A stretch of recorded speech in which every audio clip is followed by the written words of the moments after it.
Orang Farisi dan pemungut cukai. Ada dua orang pergi ke bait Allah untuk berdoa, yang seorang adalah Farisi dan yang lain pemungut cukai. Lukas 18 ayat 10. Kepada beberapa orang yang menganggap dirinya benar dan memandang rendah semua orang lain, Yesus mengatakan sebuah perumpamaan tentang orang Farisi dan pemungut cukai yang datang berdoa ke bait Allah.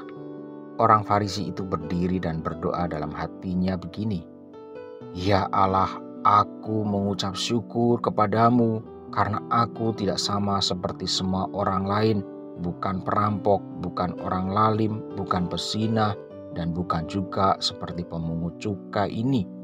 Aku berpuasa 2 kali seminggu, aku memberikan 1/10 dari segala penghasilanku." Tetapi pemungut cukai itu berdiri jauh-jauh, bahkan ia tidak berani menengadah ke langit, melainkan ia memukul diri dan berkata, "Ya Allah, kasihanilah aku orang berdosa ini." Orang-orang Farisi adalah orang-orang yang selalu berusaha hidup saleh dengan memenuhi seluruh hukum Taurat dengan mengandalkan kekuatannya sendiri, sok suci, dan menganggap dirinya paling benar. Sedangkan pemungut cukai adalah orang yang dianggap sebagai perampok dan pengkhianat bangsa karena dengan semena-mena memungut pajak yang tinggi untuk kepentingan penjajah dan dirinya sendiri. Di hadapan Allah, orang Farisi itu membeberkan semua perbuatannya yang benar, memberikan perpuluhan, taat melakukan ritual keagamaan, puasa, dan memastikan bahwa semua yang digunakan itu kudus.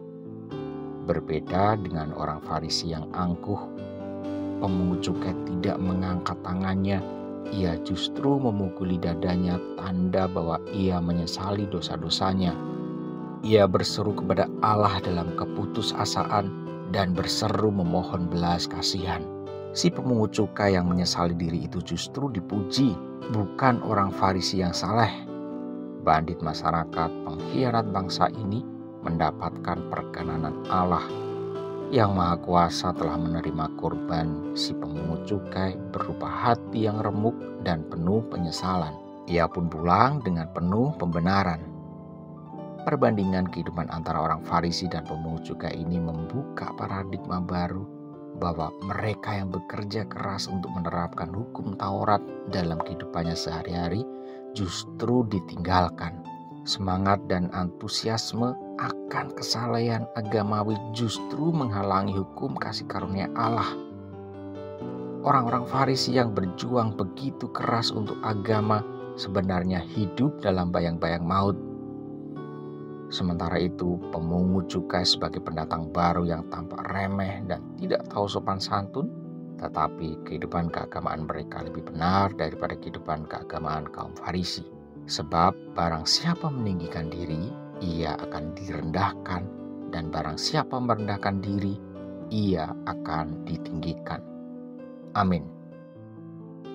Sebab barang siapa meninggikan diri, ia akan direndahkan, dan barang siapa merendahkan diri, ia akan ditinggikan.